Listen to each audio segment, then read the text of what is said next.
palavra tem permeado o meu coração já há algum tempo.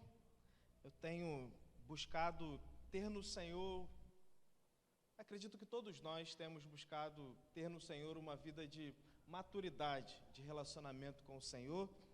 E o Senhor tem me surpreendido sobre o que é ter uma vida de maturidade perante ao Senhor, perante aquilo que o Espírito Santo de Deus está fazendo em nossas vidas. Eu queria convidar você a abrir a sua Bíblia no livro de Abacuque, no capítulo de número 3, nós vamos ler do verso 17 ao verso 19.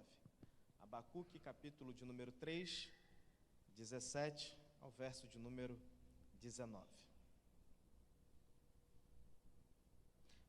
Queria agradecer ao Bira, ao Tiago, pedir para eles cantarem essa música, acho que foi quarta-feira ou quinta-feira, né? Por aí, meio que, pode me ajudar? Essa música aqui acho que vai combinar bem com o que eu quero falar. Eles toparam na hora, mas eu sei o quanto a música é difícil, né? Mas tocou meu coração aí ouvir os irmãos tocando e cantando. Muito bom. Abacuque, capítulo 3, verso 17 ao verso 19. Diz assim a palavra do Senhor: Ainda que a figueira não floresça, nem haja fruto na videira, ainda que a colheita da oliveira decepcione, e os campos não produzam mantimento, ainda que as ovelhas desapareçam do aprisco, e nos currais não haja mais gado, mesmo assim eu me alegro no Senhor, e exulto no Deus da minha salvação. Deus, o Senhor, é a minha fortaleza. Ele dá aos meus pés a ligeireza das corças e me faz andar nas minhas alturas. Vamos orar mais uma vez? Pai, nós queremos pedir ao Senhor que o Senhor mais uma vez nos visite nessa noite, Senhor. Nós sabemos que o Senhor está aqui no nosso meio, mas rogamos do Senhor uma ação especial sobre cada um de nós nessa noite, Pai. Que a Tua palavra, Deus, fale aos nossos corações, que os nossos corações e mentes estejam abertos e preparados para nós recebermos aquilo que vem do Senhor. Aquilo que o Senhor tem, ó Deus, tem entregado ao meu coração, tem ministrado sobre a minha vida. Eu quero poder compartilhar com os meus irmãos aqui nessa noite. Que não haja nenhum ruído na comunicação, mas, ó Deus, que o Senhor me ajude a comunicar aquilo que o Senhor quer nos falar aqui nesse lugar. Nós oramos assim em nome de Jesus. Amém. Amém. Essa canção que foi cantada, há uma pergunta na segunda estrofe. E a pergunta é: mas e se fosse comigo? Se fosse comigo o quê? Tudo aquilo que foi dito na primeira estrofe, tudo aquilo que nós acabamos de ler aqui. Mas e se fosse comigo, se a figueira não florescesse? Mas e se fosse comigo, se não houvesse mais fruto na videira? Mas e se fosse comigo, se a colheita da oliveira me decepcionasse? Mas e se fosse comigo, se eu não encontrasse mais mantimentos nos campos? Mas e se fosse comigo, se não fosse mais encontrada ovelhas no aprisco e os currais não achassem mais gado? Mas e se fosse comigo? Qual seria a minha postura? Qual seria a nossa postura? Mas e se fosse com cada um de nós? Essa canção, como eu disse, ela está totalmente baseada nesse texto, mas ela nos leva a essa reflexão dessa pergunta: mas e se fosse comigo? A gente, como pastores, não só como pastores, mas como líderes, que os irmãos também são, líderes de célula, líderes de ministério, ou ainda que não seja líder o irmão pode acompanhar alguém, pode ouvir alguma história, pode de alguma forma emprestar o seu ouvido, investir a sua vida na vida de alguém. E nessa caminhada, que ainda tenho muito a percorrer, muito o que caminhar, eu tenho ouvido muitas histórias e tenho atendido muitas pessoas com questões variadas.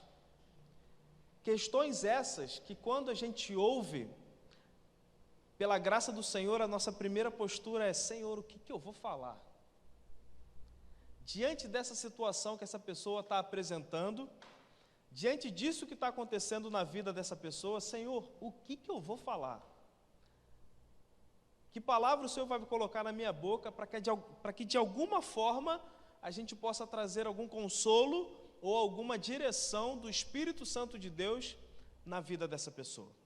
Eu não sei se os irmãos já passaram por uma experiência assim, de ouvir algo, de alguém compartilhar alguma coisa com você, e a gente simplesmente não saber o que dizer, não saber o que falar, porque parece que aquela situação é tão triste, é tão sofrida, que parece que simples palavras não vão resolver aquilo que está se apresentando diante daquele cenário que a pessoa está comunicando.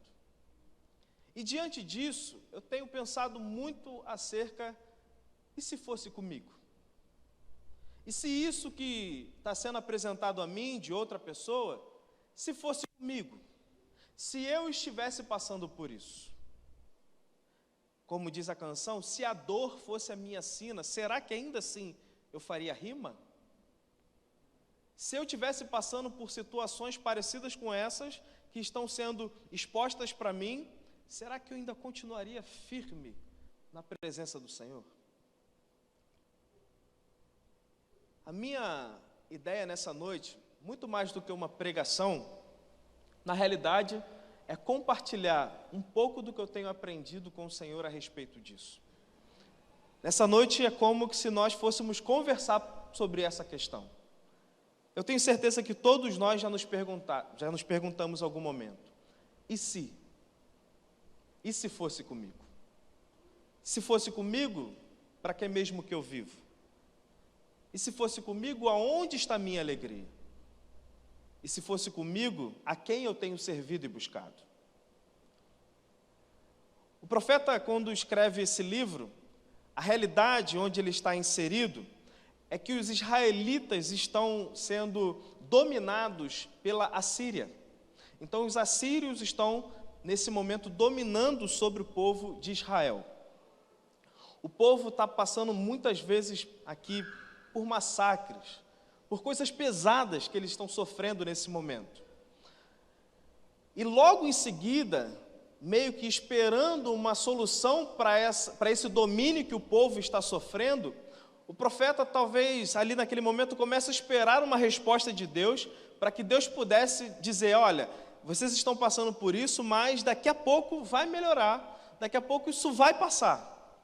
Mas a resposta de Deus para essa primeira indagação do profeta, lá no capítulo 1, é que não somente Israel passaria ainda por esse domínio dos assírios, mas como também viria uma outra nação e dominaria sobre Israel com uma mão mais pesada. A Babilônia viria sobre Israel.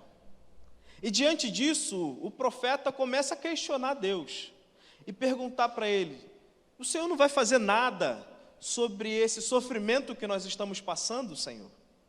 Os assírios estão dominando sobre nós e o Senhor vai permitir que os perversos continuem prevalecendo sobre nós, os israelitas, aqueles que são povo teu?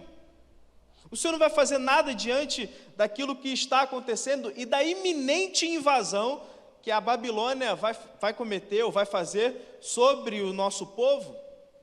Senhor, os perversos estão prevalecendo, Senhor. O sofrimento está nos alcançando, Senhor. Nós precisamos de uma resposta do Senhor. Nós precisamos que o Senhor diga o que precisamos fazer para que isso mude, ou nos dê uma clareza sobre o que precisamos realizar perante o Senhor para que esse domínio se afaste da nossa nação. Nós, os israelenses, Senhor, aqueles que são justos, os inocentes diante dessa dominação, estamos sofrendo e parece que o Senhor não está fazendo nada. Às vezes na nossa vida, parece, e só parece, que os sofrimentos que nos alcançam, parece que não tem solução. Mas eu queria deixar bem claro desde já, que para todo sofrimento, há uma solução vinda do Senhor. Que para toda situação de dominação, seja ela qual for, há um libertador que quer nos livrar dessa dominação. Ainda que a gente não esteja vendo, ainda que a gente não esteja aparentemente percebendo que há uma saída e que há uma solução para isso, mas há sim uma palavra do Senhor no final para tudo isso que nós estamos passando. A forma como o profeta e os israelitas estão passando por esse momento aqui, também mostra muito a forma como nós vivemos, a nossa forma normativa de como nos relacionamos com as coisas de Deus. Nós precisamos ver para crer. A sociedade diz que para a gente ser alguma coisa, a gente precisa ter. E também diz que para ser real alguma coisa na nossa vida, a gente precisa sentir. O que o profeta está dizendo é: Senhor, eu preciso ver para conseguir crer que o Senhor tem uma solução para essa questão que a gente está passando. Nós precisamos ter isso em nossa vida para entender a nossa identidade de que somos teu povo. Nós precisamos sentir o Senhor para ver que o Senhor é real. E isso não é apenas comum a esse povo, isso também nos alcança. Muitas vezes a gente precisa ver para crer, ter para ser, sentir para dizer que é real. Quantas vezes nós não podemos passar por alguma experiência de que estivemos aqui juntos, como Igreja do Senhor, como comunidade, debaixo da declaração de Cristo Jesus, que disse: aonde estiver 2 ou mais reunidos em meu nome, ali eu estarei. Mas quantas vezes saímos daqui e podemos dizer assim: parece que Deus não estava lá, porque eu não senti Ele. Só que nós precisamos ficar com a palavra do Senhor e não com aquilo que nós sentimos, porque sensações podem nos enganar. As sensações que o profeta está passando no primeiro capítulo são essas: de que não há solução, de que parece que Deus não está se importando, de que parece que as coisas não vão mudar. Na realidade, ele não está nem entendendo por que aquele povo estava passando por essa dominação de outras nações. Mas a nossa maneira de nos relacionarmos com o Senhor, como eu disse no início da minha fala, quando nós começamos a buscar uma vida de mais maturidade com o Senhor, nós percebemos que nesse capítulo final, mais especificamente no texto que nós lemos, Abacuque está pondo em xeque toda a maneira mimada que nós nos relacionamos com o Senhor. Há uma perspectiva nossa, há uma maneira que nós nos relacionamos com o Senhor, que muitas vezes ela é mimada. Porque queremos que Deus fale aquilo que nós queremos ouvir, queremos que Deus faça aquilo que nós achamos que Deus deve fazer, e no nosso tempo, e do nosso modo, e na nossa hora. Há uma relação que Abacuque está pondo em xeque aqui. Diante dessa dominação, diante disso que está acontecendo no cenário dos judeus, Abacuque quer trazer uma nova perspectiva. E a perspectiva final do livro que nós lemos, percebam, não é Deus mudando o cenário, é Deus mudando o coração de Abacuque. O cenário no final do livro não é daquele onde Deus libertou ou livrou aquele povo do domínio dos assírios, ou ainda depois, do domínio da Babilônia. A gente sabe que Deus fez isso. Alguns anos mais à frente, Deus faz isso, é claro. Mas enquanto o povo está passando por aquela situação, o que Deus muda não é o cenário. O que Deus muda é o coração de Abacuque. Abacuque vai ter uma nova perspectiva no relacionamento com o Senhor. Já no capítulo 2, ele esboça isso. No capítulo 2, ele diz que o justo viverá pela fé. Ele já está expondo que a nossa maneira de viver e de nos relacionarmos com o Senhor não deve ser baseada por aquilo que vemos, por aquilo que sentimos ou por aquilo que ouvimos. Porque todas essas sensações podem nos enganar. Devemos ficar com a palavra do Senhor, que diz que o justo viverá pela fé. Se vermos, se ouvirmos, se sentirmos, nos regozijemos, porque isso é maravilhoso. E queremos ver, queremos ouvir e queremos sentir. Mas ainda que isso não aconteça, o justo viverá pela fé. Fé é certeza, fé é confiança, fé é uma vida de devoção tão clara ao Senhor, que ainda que as coisas não aparentemente tenham solução, eu creio que na falta de solução, Deus está no controle. Fé é um relacionamento de profundidade com o Senhor. Por isso que Deus nos ajuda na nossa fé. Por isso que Deus nos dá a fé. Por isso que isso é obra do Senhor sobre as nossas vidas, porque sem fé é impossível agradar a Deus. Por isso que nós precisamos que Deus derrame isso sobre as nossas vidas. Mas há somente uma maneira dessa perspectiva mudar na nossa vida. Diante dos cenários de sofrimentos, de labutas, de lutas, de inquietações, de ansiedade e angústias, sejam eles quais forem, que nos alcançam, e eles nos alcançam mesmo, só há uma maneira da gente ter essa perspectiva alterada no nosso coração, na nossa mente e na nossa alma, se nós pararmos para ouvir a voz do Senhor. No capítulo 2, o que Abacuque faz é exatamente isso. Ele vai para a torre de vigia e fica lá, esperando Deus falar. E quando Deus começa a falar, mais claramente no capítulo 3, o que eu disse e repito, quando Deus fala, não é a situação que vai mudar ali naquele caso, o que vai mudar é o coração de Abacuque. Nós precisamos também observar isso diante das nossas vidas. Quando estamos passando por momentos, sejam eles quais forem, e que por muitas vezes nós devemos orar ao Senhor e pedir para que essas lutas e para que os nossos sofrimentos passem, porque Deus quer trabalhar conosco, nos dando satisfação na presença dEle. Ninguém aqui tem vocação para sofrer. Ninguém aqui acorda e pensa assim: hoje seria um bom dia para sofrer. Que dia maravilhoso para sofrer. Ninguém tem vocação para sofrer. Tem uma coisa que eu não gosto, é dor. Eu não consigo lidar bem com a dor.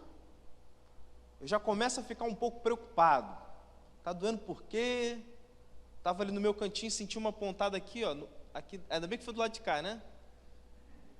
Aí já pensei, vou perguntar ao Carlinhos se é meu pulmão. Ainda bem que foi do lado de cá. Mas eu não tenho vocação para dor. Eu tenho, de vez em quando eu sofro de enxaqueca, alguns irmãos sabem disso.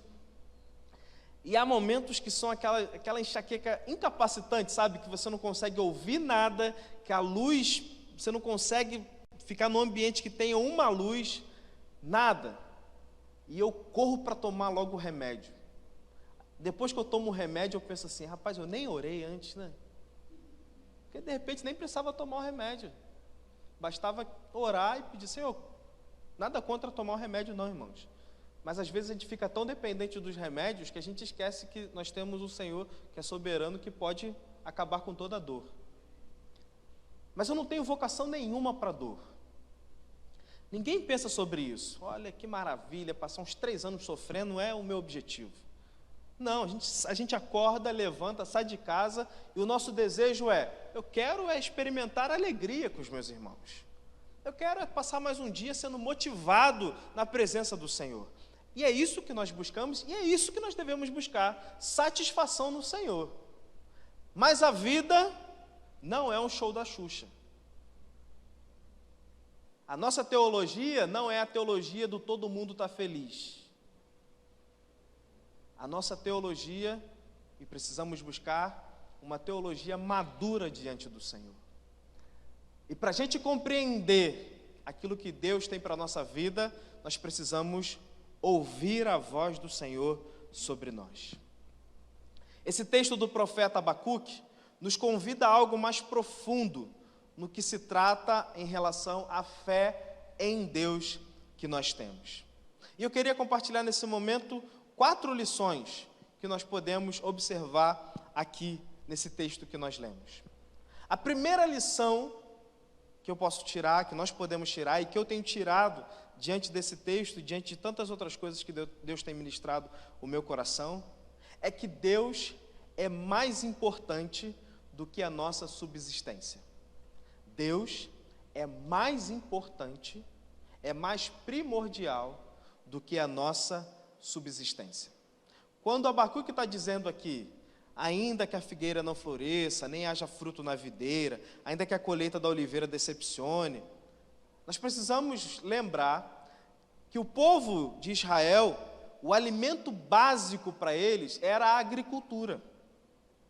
O que o profeta está dizendo aqui é: ainda que me falte aquilo que é necessário, aquilo que é básico para a minha subsistência, aquilo que é fundamental para eu existir, comer, me alimentar, ainda que isso falte, eu preciso saber e entender que Deus é maior e mais importante do que tudo isso. Nós temos um exemplo disso na Bíblia. Algo me chama muita atenção quando Moisés sobe o monte para receber do Senhor os mandamentos. E ele fica lá 40 dias e 40 noites, esperando Deus entregar para ele os seus mandamentos, para que ele pudesse descer e entregar ao povo as instruções do Senhor para aquela nação. Ainda não era nação, mas para aquele povo que futuramente se tornaria uma nação. Moisés passa lá 40 dias e 40 noites em jejum. Jesus ficou no deserto 40 dias em jejum. Os irmãos já pararam para pensar? Já pensaram em ficar 2 dias sem comer?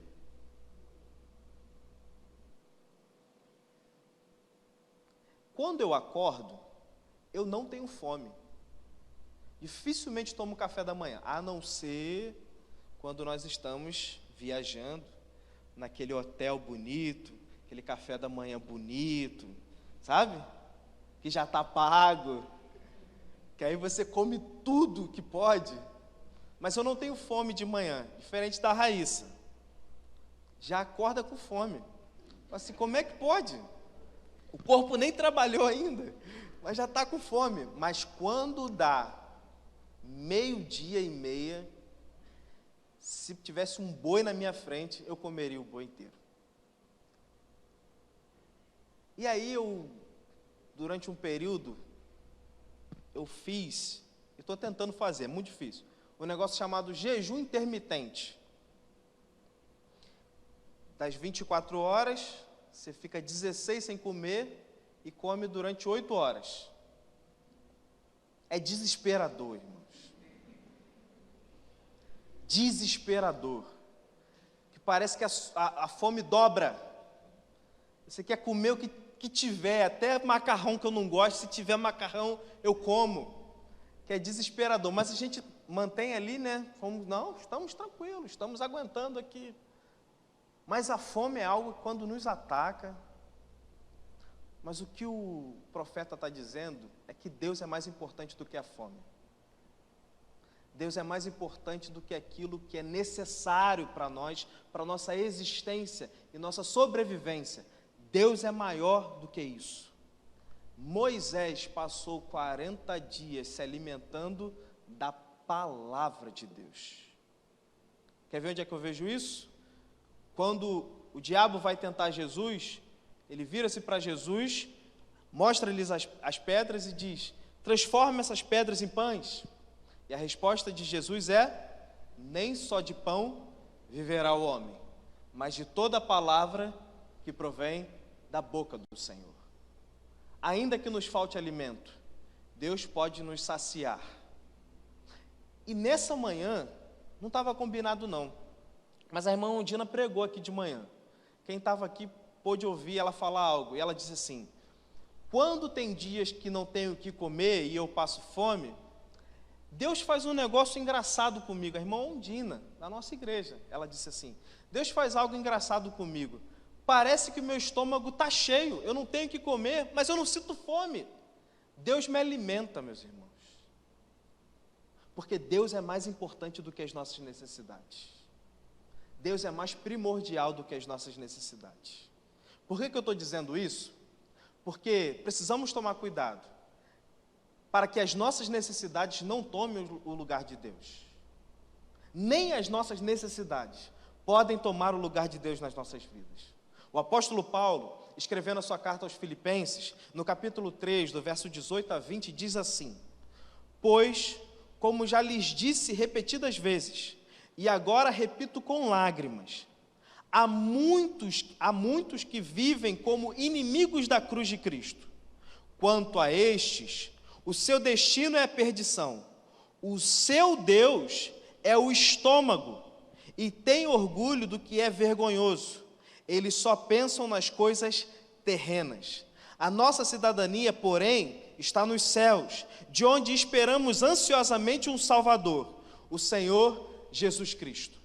O que o apóstolo Paulo está falando aqui do seu Deus ser o seu estômago, e de que eles pensam nas coisas terrenas, ele não está falando especificamente sobre alimento. Ele está dizendo que as necessidades tomaram conta da vida desses homens, de tal maneira que eles só vivem para o aqui e para o agora. Eu preciso ter, eu preciso conquistar, eu preciso alcançar. E se esqueceram do Deus de todas as coisas. Nós precisamos saber e reconhecer que Deus é mais importante do que a nossa subsistência. Ainda que a figueira não floresça, ainda que não haja fruto na videira, ainda que a colheita da oliveira decepcione, Deus é mais importante do que qualquer outra coisa. A segunda lição que nós podemos tirar é que a fé não precisa de motivos para ser. A fé não precisa de motivos para ser. O que eu quero dizer com isso é que muitas vezes nós pautamos a nossa fé, por aquilo que nós estamos vendo, por aquilo que Deus está fazendo diante de nós. Mas ainda que Deus não faça, Deus continua sendo Deus. Queremos que Ele faça. Oramos para Ele fazer. Sabemos que Ele pode fazer, mas ainda que Ele decida não fazer aquilo que nós queremos, aquilo que nós pensamos, do nosso jeito, Deus continua sendo Deus. A nossa fé não precisa de motivo para ser. Porque o justo viverá pela fé. Nós não precisamos ver para crer. Nós não precisamos sentir para saber que é real. Deus é real. Ponto final. É interessante como a Bíblia começa não contando a respeito de quem Deus é, mas ela começa dizendo: no princípio, Deus criou os céus e a terra. A Bíblia não está aqui para tentar advogar e declarar e reafirmar que Deus existe. Deus é, e ponto final. A Bíblia não precisava começar dizendo: antes que tudo fosse, na eternidade, havia um ser, ou há um ser, divino, poderoso, onisciente, onipotente, Senhor de todas as coisas, eterno. A Bíblia não começa advogando a respeito da pessoa de quem Deus é. A Bíblia começa dizendo: no princípio, Deus criou os céus e a terra. No princípio, Ele sempre foi, Ele é e Ele há de ser. A nossa fé está baseada nesse Deus pessoal, e não precisa de um motivo para ser. A palavra dele é suficiente, a palavra dele basta, e ponto final. A segurança de Abacuque não repousa em bênçãos visíveis e temporais, mas em um relacionamento inabalável com o seu Deus da aliança. Porque foi Ele quem prometeu e Ele é fiel para cumprir. A terceira lição que a gente aprende no texto que nós lemos aqui é que a alegria não é circunstancial.